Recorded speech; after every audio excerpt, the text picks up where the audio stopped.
अब हम मानव द्वारा निर्मित एक ऐसे प्रकाशिक यंत्र का अध्ययन करेंगे जिसका इस्तेमाल हम लोग छोटी पास रखी वस्तु को देखने के लिए करते हैं। मतलब जो छोटी वस्तु हमारी आंखों से स्पष्ट नहीं दिखाई देती तो उसे हम पास रखकर उस वस्तु को बड़ा करके देखते हैं। यहाँ पर बच्चों आपको ये दो यंत्र नज़र आ रहे होंगे। इसको तो आपने देखा ही होगा। इसको आप कहाँ कहाँ पर देखे हैं? याद करिए, यदि आपकी घड़ी ख़राब हो जाती है और आप उसको रिपेयर करने देने जाते हैं तब इस प्रकार के लेंस को आपने देखा होगा। जो घड़ी साज होता है इस प्रकार से लेंस का इस्तेमाल करता है और इस लेंस का इस्तेमाल करके वो छोटे छोटे घड़ी के पुर्जों को देखता है और उसको रिपेयर करता है। एक्चुअली ये जो लेंस है वो वास्तव में एक माइक्रोस्कोप की तरह कार्य करती है। यहाँ पर ये दो प्रकार के माइक्रोस्कोप हैं। इसमें केवल एक ही लेंस लगा है और ये जो लेंस इसमें इस्तेमाल हो रहा है ये कॉन्वेक्स लेंस है। वैसे ही इस प्रकार की युक्ति में भी दो कॉन्वेक्स लेंस इस्तेमाल हो रहे हैं, इसलिए थोड़ा बड़ा नज़र आ रहा है। जिसमें सिर्फ एक ही कॉन्वेक्स लेंस लगा होता है इसको हम लोग सरल सूक्ष्मदर्शी के नाम से जानते हैं, यानी कि सिंपल माइक्रोस्कोप। और इस प्रकार का माइक्रोस्कोप जो आपको दिख रहा है, यहाँ पर आप देखेंगे कि यहाँ पर एक लेंस लगी है और दूसरी यहाँ पर एक लेंस लगी हुई है। तो ये दोनों ही लेंस कॉन्वेक्स लेंस ही हैं। यहाँ पर जो लेंस लगी है जिसके सामने वस्तु रखी जाएगी, छोटी वस्तु जिसको हम बड़ा करके देखने वाले हैं, इस लेंस को हम बोलते हैं ऑब्जेक्टिव लेंस, क्योंकि इसके सामने ऑब्जेक्ट रखा जाएगा। और ये वाला लेंस जहाँ पर अपनी आँखों को रखकर हम वस्तु को देखने का प्रयास करेंगे, ये लेंस कहलाता है आईपीस लेंस या फिर नेत्रिका लेंस, क्योंकि ये नेत्र के सामने होगा। दोनों में हम देख रहे हैं कि ये इसका कंस्ट्रक्शन थोड़ा बड़ा हो गया है, ये थोड़ा हैवी हो गया है। और ये वाला जो रीडिंग लेंस है ये सरल है, इसलिए इसका नाम सरल सूक्ष्मदर्शी हो गया। सूक्ष्मदर्शी वास्तव में एक ऐसी युक्ति है जो छोटी पास रखी वस्तु को मैग्नीफाई करके या आवर्धित करके हमको दिखाती है। तो इससे भी आवर्धन का काम होता है, लेकिन इसमें क्योंकि एक ही लेंस लगा हुआ है तो इसकी आवर्धन क्षमता कम होती है। और यदि आवर्धन क्षमता को बढ़ाना है तो हम दो लेंसों का इस्तेमाल कर लेते हैं। यहाँ पर दो उत्तल लेंस लगा देते हैं। तो जब दो उत्तल लेंसों का संयोजन करके इस उपकरण का निर्माण किया जाता है तो इसको हम लोग कंपाउंड माइक्रोस्कोप यानी कि संयुक्त सूक्ष्मदर्शी के नाम से जानते हैं। ये दोनों ही प्रकार के आपने देखे हैं। इसको मैंने बताया, जैसा कि आप इसे देखे होंगे घड़ी साज के पास, या फिर आप किसी ज्योतिषी के पास चले जाते हैं तो वो आपकी हस्त रेखाओं को देखने के लिए भी इस प्रकार के लेंस का इस्तेमाल करता है। या फिर इस प्रकार का रीडिंग लेंस आपने अपने लैब में भी देखा होगा। जब आप स्क्रू गेज या वर्नियर कैलिपर के साथ काम करते हैं तो उसके छोटे छोटे खांचे हमको उतने अच्छे से स्पष्ट नज़र नहीं आते हैं, तब हम इस लेंस का इस्तेमाल करते हैं, या बोल सकते हैं इस सरल सूक्ष्मदर्शी का इस्तेमाल करते हैं, जिसकी सहायता से हम उस स्क्रू गेज या फिर वर्नियर कैलिपर के खांचे को स्पष्ट रूप से देखकर उसके मान को ज्ञात करते हैं। इस प्रकार का सरल सूक्ष्मदर्शी आपने पिक्चरों में भी देखा होगा। जब कोई जासूसी पिक्चर हम देखते हैं तो वहाँ पर एक जासूस आता है जो इस प्रकार का रीडिंग लेंस लेते हुए आता है और वो चोर के या फिर क्रिमिनल के फिंगरप्रिंट्स को या फिर छोटे छोटे सुरागों को इस लेंस की सहायता से देखने की कोशिश करता है। तो आपने इस सूक्ष्मदर्शी का उपयोग कहाँ देखा? जहाँ पर हम छोटी वस्तु को आवर्धित करके देखने का प्रयास करते हैं। अभी भी हम देखेंगे कि हमारे घर के बड़े बुजुर्ग भी कभी इस प्रकार के लेंस का इस्तेमाल करते हैं, वो भी न्यूज़पेपर पढ़ने के लिए। तो इस प्रकार इस सरल सूक्ष्मदर्शी का उपयोग छोटी वस्तु को, पास रखी वस्तु को आवर्धित करके देखने के लिए किया जाता है। और ये जो आप कंपाउंड माइक्रोस्कोप देख रहे हैं इसको भी आपने अपने स्कूल के लेबोरेटरी में देखा होगा। जब हम बायोलॉजी का प्रैक्टिकल करते हैं और जीवाणु या कीटाणु का अध्ययन करते हैं, किसी स्लाइड का अध्ययन करने वाले होते हैं, जैसे कि प्याज के छिलके का या हमको सेल देखने होते हैं या चिक सेल देखने होते हैं, तो उस समय भी हम स्लाइड बनाते हैं और स्लाइड को हम इस ऑब्जेक्टिव लेंस के सामने रखते हैं और उसका आवर्धित प्रतिबिंब हमको यहाँ पर दिखाई देता है इस आईपीस लेंस की सहायता से। यहाँ पर हम देख सकते हैं ये अलग अलग पावर के आईपीस लेंस हैं, जिसके अनुसार हम लोग इसको यहाँ पर रख कर उसके आवर्धन क्षमता को बढ़ा सकते हैं। वैसे ही अलग अलग प्रकार के हम लोगों ने यहाँ पर ऑब्जेक्टिव लेंस भी लिया है, ताकि हम लोग एक ही माइक्रोस्कोप में अलग अलग आवर्धन क्षमता के अनुसार वस्तु को बड़ा करके देख सकें। इस प्रकार का कंपाउंड माइक्रोस्कोप आपने हॉस्पिटलों में भी देखा होगा, पैथोलॉजी लैब में। जब आप किसी बीमारी से ग्रसित हो जाते हैं और डॉक्टर ब्लड टेस्ट लिखता है, तब हम देखते हैं कि जो पैथोलॉजिस्ट होते हैं इसी कंपाउंड माइक्रोस्कोप की सहायता से ही जांच करते हैं। क्योंकि जब ब्लड सैंपल से अगर टेस्ट करना होता है किसी बीमारी का, उसमें कौन कौन से चीज़ें मिसिंग हैं या पाई जा रही हैं, या फिर सेल्स का आकार क्या हो गया है, तो इन अणुओं को, इन छोटी छोटी कोशिकाओं को हम किसकी सहायता से देखते हैं? इस कंपाउंड माइक्रोस्कोप की सहायता से। तो इस प्रकार कंपाउंड माइक्रोस्कोप की सहायता से छोटी सूक्ष्म वस्तुओं को आवर्धित करके आसानी से देखा जा सकता है। एक्चुअली बच्चों, आवर्धन क्षमता प्रतिबिंब को बड़ा करने की क्षमता होती है, यानी कि वस्तु की तुलना में प्रतिबिंब कितना बड़ा है, इसी अनुपात को हम कहते हैं आवर्धन क्षमता। यानी कि प्रतिबिंब के आकार का अनुपात उसके वस्तु के आकार की तुलना में उसकी आवर्धन क्षमता कहलाती है। इस आवर्धन क्षमता को हम m से दर्शाते हैं, और एक्चुअली जब हम देखें तो कोई वस्तु हमारी आँखों में कितना दर्शन कोण बना रही है, उसके आधार पर वो बड़ी या छोटी नज़र आती है। तो आवर्धन क्षमता को हम इस प्रकार भी लिख सकते हैं, प्रतिबिंब द्वारा नेत्र पर अंतरित कोण और स्पष्ट दृष्टि के न्यूनतम दूरी पर रखे गए वस्तु द्वारा नेत्र पर अंतरित कोण, इन दोनों का अनुपात वो कहलाता है इस प्रकाशिक यंत्र की आवर्धन क्षमता। एक्चुअली जब वस्तु को हम स्पष्ट दृष्टि की न्यूनतम दूरी पर रखते हैं, उसी समय उसका प्रतिबिंब सबसे बड़ा होता है और स्पष्ट दिखाई देता है। इसलिए हम वस्तु को कहाँ पर रखते हैं? स्पष्ट दृष्टि की न्यूनतम दूरी पर। अब हम इन दोनों ही प्रकार के सूक्ष्मदर्शी की आवर्धन क्षमता को ज्ञात करेंगे, इनके वर्किंग और कंस्ट्रक्शन को समझेंगे। जब हम उत्तल लेंस का उपयोग सरल सूक्ष्मदर्शी की तरह करते हैं, तो वो इस सिद्धांत पर आधारित होता है कि उससे बना वाला प्रतिबिंब वो आभासी होगा, सीधा होगा और वस्तु से बड़ा होगा। और ये किस कंडीशन में होगा? जब वस्तु को कहाँ रखा जाएगा? वस्तु को लेंस के प्रकाशिक केंद्र और फोकस दूरी के बीच में रखा जाएगा। हमने देखा कि सरल सूक्ष्मदर्शी में एक उत्तल लेंस होता है। जब हम उत्तल लेंस की कार्यविधि को सरल सूक्ष्मदर्शी की तरह समझते हैं, उस समय हम इस बात का ध्यान रखते हैं कि उससे बनने वाला प्रतिबिंब आभासी हो, यानी कि सीधा हो और वस्तु से बड़ा हो। और सरल सूक्ष्मदर्शी में उत्तल लेंस लगा होता है, और उत्तल लेंस में सीधा, आभासी और वस्तु से बड़ा प्रतिबिंब कब बनता है? जब वस्तु को इस उत्तल लेंस के प्रकाशिक केंद्र और फोकस के बीच में रखा गया हो। तो यहाँ पर भी हम वस्तु को उत्तल लेंस के प्रकाशिक केंद्र और उसके फोकस के बीच में रखेंगे, जिससे कि उसका प्रतिबिंब बड़ा, सीधा और आभासी बने। लेकिन एक बात एक और भी क्लियर है कि वस्तु कब हमें स्पष्ट दिखाई देती है, कब हमें वस्तु क्लियर नज़र आती है? जब वो स्पष्ट दृष्टि की न्यूनतम दूरी पर बने। हम इस सरल सूक्ष्मदर्शी की कार्यविधि को समझते हैं। माना कि यहाँ पर एक उत्तल लेंस है, जिसको हम L से दर्शा रहे हैं। ये उत्तल लेंस किसकी तरह कार्य करेगा? एक सरल सूक्ष्मदर्शी की तरह। मतलब ये एक आवर्धित प्रतिबिंब का निर्माण करेगा वस्तु के लिए। यहाँ पर हमने AB वस्तु लिया है। अब इस AB वस्तु से जो प्रकाश किरण इस मुख्य अक्ष के समांतर होगी, वो तो इस लेंस के फोकस से गुजर जाएगी। लेकिन जो दूसरी किरण है जो इसके प्रकाश केंद्र से गुजर रही है, वो सीधे सीधे आगे निकल जाएगी। अब यहाँ पर ये दोनों अपवर्तित किरणों को हम देखें तो इनके बीच की दूरी लगातार बढ़ते जा रही है। इसलिए यहाँ पर वास्तविक प्रतिबिंब का निर्माण नहीं होगा, बल्कि यहाँ पर आभासी प्रतिबिंब का निर्माण होगा।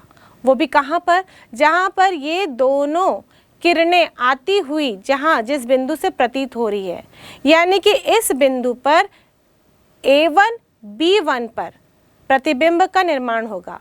और हम देख सकते हैं AB वस्तु का आकार है और A1 B1 ये प्रतिबिंब का आकार है। तो प्रतिबिंब वस्तु की तुलना में बड़ा बना है, यानी कि जो प्रतिबिंब है वो आवर्धित हो गया है, वो वस्तु से बड़ा हमको प्रतीत होगा।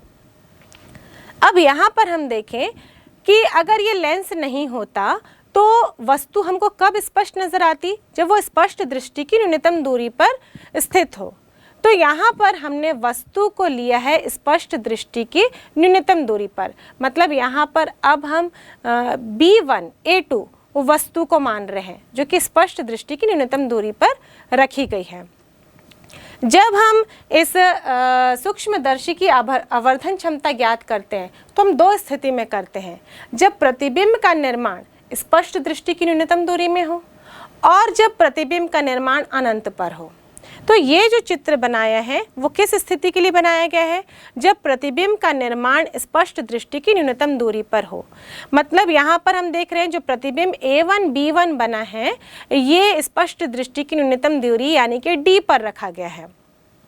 वैसे ही यदि हम दूसरी स्थिति देखें जहाँ पर प्रतिबिंब का निर्माण अनंत पर हो रहा होगा, तो इस उत्तल लेंस की जो प्रॉपर्टी हमने पढ़ी थी उसके अनुसार हम क्या जानते हैं कि जब वस्तु को इस लेंस के फोकस पर रखा जाए उस कंडीशन में प्रतिबिंब अनंत पे बनता है। तो इसका चित्र कुछ इस प्रकार होगा। हमने यहाँ पर ये जो वस्तु लिया है AB, उसको हम रखेंगे इस लेंस के फोकस पर। उस कंडीशन में जो किरण इस मुख्य अक्ष के समांतर होगी वो तो फोकस से आगे गुजर जाएगी, मतलब इसके द्वितीय फोकस से, और जो प्रकाश किरण इसके प्रकाशिक केंद्र से गुजरेगी वो सीधे सीधे आगे निकल जाएगी।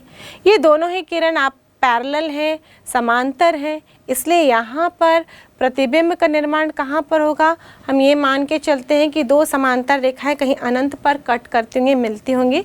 तो यहाँ अगर इसको हम पीछे की ओर से देखें ये दोनों किरणों को आते हुए, तो अनंत पे कहीं पर प्रतिबिंब का निर्माण होगा। तो इसका चित्र कुछ इस प्रकार बनेगा। अब वस्तु को मैक्सिमम हमको कहाँ रखना है जहाँ से वो स्पष्ट दिख सके, तो वो स्पष्ट दृष्टि की न्यूनतम दूरी पर ही रखा जाना चाहिए जहाँ पर वस्तु का निर्माण हो। तो वस्तु को D दूरी पर रखा जाना चाहिए, यानी कि स्पष्ट दृष्टि की न्यूनतम दूरी पर रखा जाना चाहिए जहाँ पर वो वस्तु हमको स्पष्ट दिखाई दे सके, और उसका प्रतिबिंब कहाँ बन रहा होगा, अनंत पे। इस प्रकार हम दोनों अलग अलग स्थितियों में इस सरल सूक्ष्मदर्शी की आवर्धन क्षमता को ज्ञात करेंगे। जिस प्रकार हमने सूत्र को देखा, आवर्धन क्षमता ये प्रतिबिंब द्वारा नेत्र पर बने आंतरिक कोण और स्पष्ट दृष्टि की न्यूनतम दूरी पर वस्तु द्वारा नेत्र पर अंतरित कोण का अनुपात है। ये कोणों का अनुपात है, इसलिए इसे हम कोणीय आवर्धन के नाम से भी जानते हैं, जिसको हम इंग्लिश में एंगुलर मैग्निफिकेशन के नाम से भी जानते हैं, और इसे हम दर्शाते हैं m से। इसके लिए हम इस चित्र को ध्यान से देखते हैं। इस चित्र में जो वस्तु A2 B1 रखी गई है उसका यहाँ लेंस पे दर्शन कोण कितना बन रहा है, अल्फा, और जो प्रतिबिंब A1 B1 का दर्शन कोण है उसको हम दर्शा रहे हैं बीटा से। एक्चुअली दर्शन कोण हमारी नेत्र पर बनता है, लेकिन यहाँ हमने लेंस पे लिया है। जब हम अपने आँख के लेंस और सरल सूक्ष्मदर्शी के लेंस की बात करें तो हमारे आँख में भी कॉन्वेक्स लेंस है और ये सरल सूक्ष्मदर्शी में भी कॉन्वेक्स लेंस है। तो एक्चुअली जब हम देखते हैं तो ये दोनों लेंसों का समायोजन से जो संयुक्त फोकस दूरी निकाली जा रही है उसके आधार पर हम प्रतिबिंबों को देखते हैं। इसलिए तो अलग अलग आँखों के लिए भी ये जो सरल सूक्ष्मदर्शी है, ये लेंस है, वो अलग अलग तरीके से कार्य करते होंगे।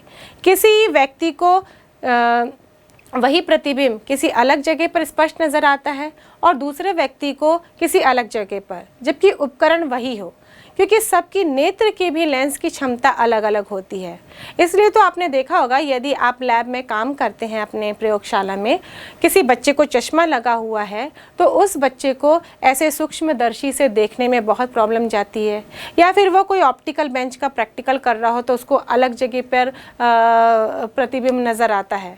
तो ये एक डिफरेंट चीज़ है। तो यहाँ पर हम जो दर्शन कोण की बात कर रहे हैं वो इसी लेंस पर बना हुआ देख रहे हैं, और उसी लेंस के आधार पर हम लोग आगे डेरिवेशन को बढ़ाएंगे और फॉर्मूले को ज्ञात करेंगे।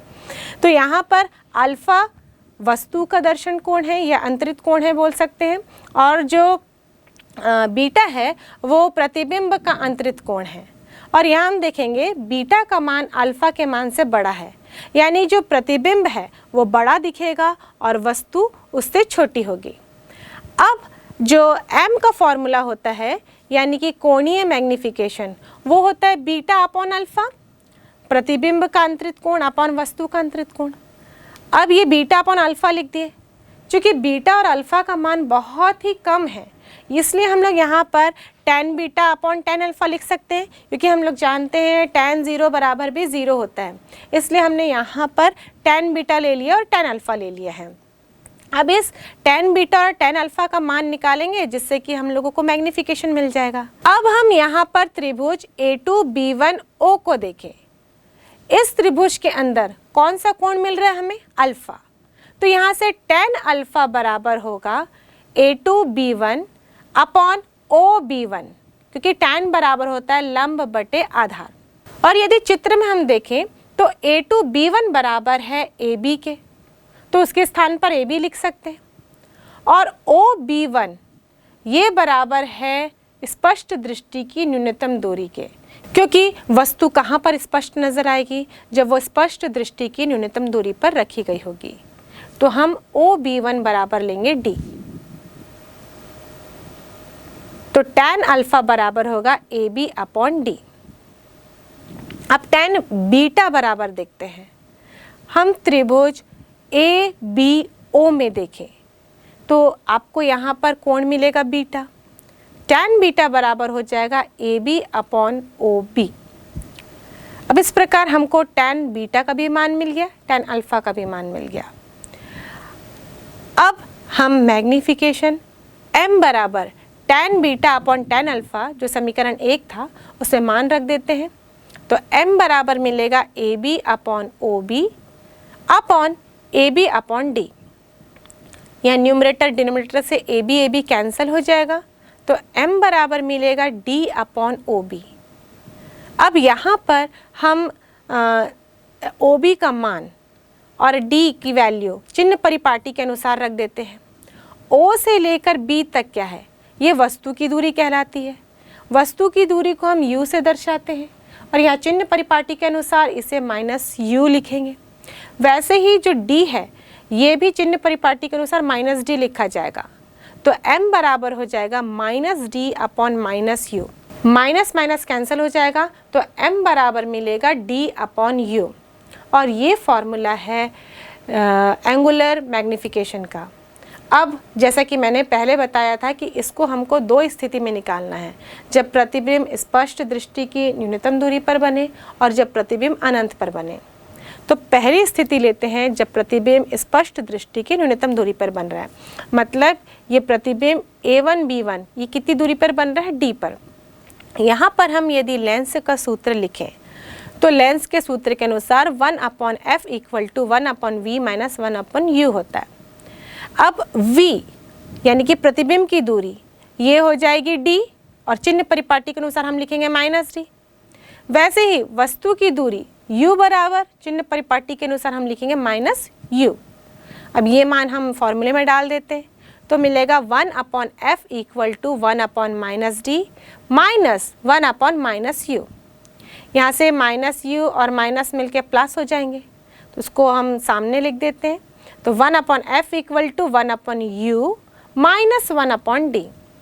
अब इस समीकरण को d से गुणा कर देते हैं दोनों पक्षों पे, तो हमें मिलेगा d/f equal to d/u minus 1। अब पक्षांतर करते हैं, हम 1 को दूसरे साइड ले आते हैं, दूसरे पक्ष में ले आते हैं, तो ये -1 + 1 हो जाएगा। तो d upon u equal to 1 plus d upon f. और ये d अपॉन यू क्या है? ये d upon u angular magnification मिला था, तो इसके स्थान पर हम m लिख देंगे। m इज इक्वल टू हो जाएगा 1 प्लस डी अपॉन एफ। अब हम दूसरी स्थिति के लिए ज्ञात करते हैं, जब प्रतिबिंब अनंत पर बने। जब प्रतिबिंब अनंत पर बन रहा है, इसका मतलब वस्तु कहाँ पर रखी गई होगी? वो लेंस के प्रथम फोकस पर रखी गई होगी। इसलिए हम u बराबर क्या लिखेंगे? f। तो एंगुलर मैग्नीफिकेशन का फॉर्मूला बन जाएगा m बराबर d अपॉन u था, तो u के स्थान पर हमने लिख दिया f, तो हमें मिलेगा m बराबर d अपॉन f। और इस फॉर्मूले से, एंगुलर मैग्नीफिकेशन के फॉर्मूले से ये स्पष्ट है कि ये जो मैग्नीफिकेशन है, आवर्धन है, वो व्युत्क्रम अनुपाती है फोकस दूरी का। मतलब जिस लेंस की फोकस दूरी कम होगी उसका मैग्नीफिकेशन अधिक होगा, और जिसकी फोकस दूरी अधिक होगी उसका मैग्नीफिकेशन कम होगा। और यदि हम लेंस की फोकस दूरी को कम करते हैं जिससे कि उसका मैग्नीफिकेशन बढ़ जाए, तो ये जो लेंस है इसकी मोटाई बढ़ जाती है। और जब लेंस मोटा होने लगता है तो उसमें कई अन्य प्रकार के दोष उत्पन्न हो जाते हैं, जैसे कि गोलीय विपथन और वर्ण विपथन। मतलब एक ही वस्तु का जो प्रतिबिंब है अलग अलग कलर में दिखता है या फिर अलग अलग साइज में दिखने लगता है। तो इस प्रकार के दोष को हटाने के लिए इस सरल सूक्ष्मदर्शी में जिस उत्तल लेंस का इस्तेमाल किया जाता है वो अवर्णक लेंस होता है।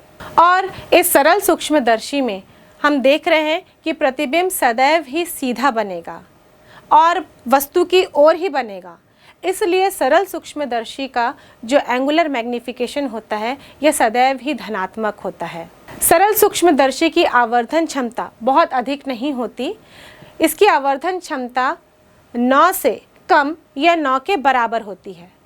इसीलिए आवर्धन क्षमता को यदि बढ़ाना हो तो हमें एक से अधिक लेंस का इस्तेमाल करके दूसरे प्रकार के सूक्ष्मदर्शी का निर्माण करना पड़ता है, जिसे हम संयुक्त सूक्ष्मदर्शी कहते हैं, यानी कि कंपाउंड माइक्रोस्कोप। अब हम कंपाउंड माइक्रोस्कोप के वर्किंग, कंस्ट्रक्शन और इसके मैग्नीफिकेशन को देखेंगे।